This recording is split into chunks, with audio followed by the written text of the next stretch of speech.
Streets of Fear, Denver, Jolly's hustle. Sound of footsteps echoing in an alley, the hum of streetlights overhead. A light wind rustles papers against a chain-link fence. In the gritty streets of northeast Denver, Marcus finds himself plunged into the dangerous world of Jolly, the enigmatic queen of credit cards, as they navigate a web of deceit, ambition, and survival in a high-stakes game that ultimately intertwines their fates. They say these streets, northeast Denver, where dreams clash with desperation, have stories buried beneath the concrete. Bruce Randolph, Dahlia, Monaco, Leiden, every block whispers tales of ambition, betrayal, and survival. My name is Marcus, a man caught in the current of these streets. This story, it's about Jolly.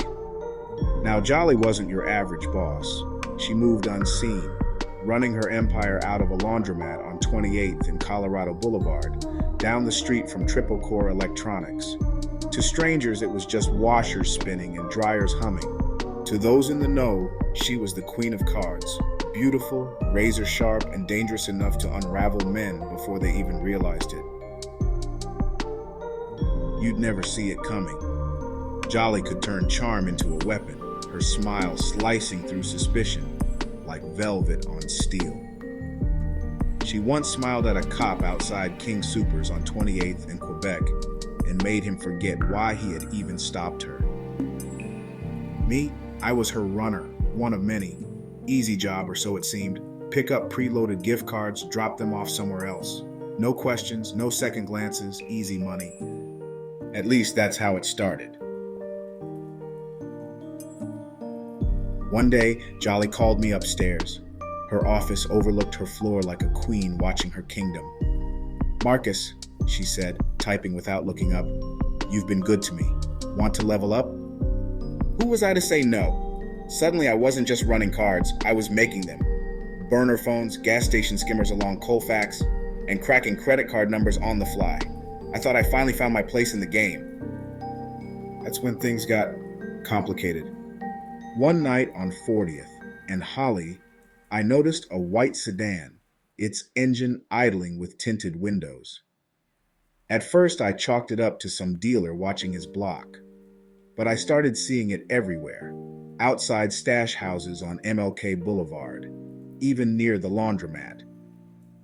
I told Jolly, but she just laughed, her eyes gleaming steel. "Ghosts got you spooked, Marcus? If something's coming, we handle it." Handle it she did. One of our own, Lil Boo, the jittery tech guy, had flipped. The feds owned him, letting him think he was slick while Jolly tracked his every move. Me, I had no idea she was setting the pieces in motion. Later that night at Jolly's office, she had me pull a black duffel bag from under her filing cabinet. Inside, crisp stacks of cash, a burner phone, and a Glock. "What's the play here?" I asked. Jolly smiled, that dangerous curve of her lips not reaching her eyes. "Plan B," she whispered. "Dial *67 if things go sideways." Before I could process, the front door burst open. Red and blue lights flashed. Heavy boots rattled the stairs. "They'll take me," she murmured, pressing the phone into my hand. "But you've got to keep this hustle moving." She kissed my cheek and grabbed the gun, standing defiant at the top of the stairs. A modern Bonnie, daring the world to step to her. I barely made it out the back window before the chaos erupted behind me. Gunshots. Silence.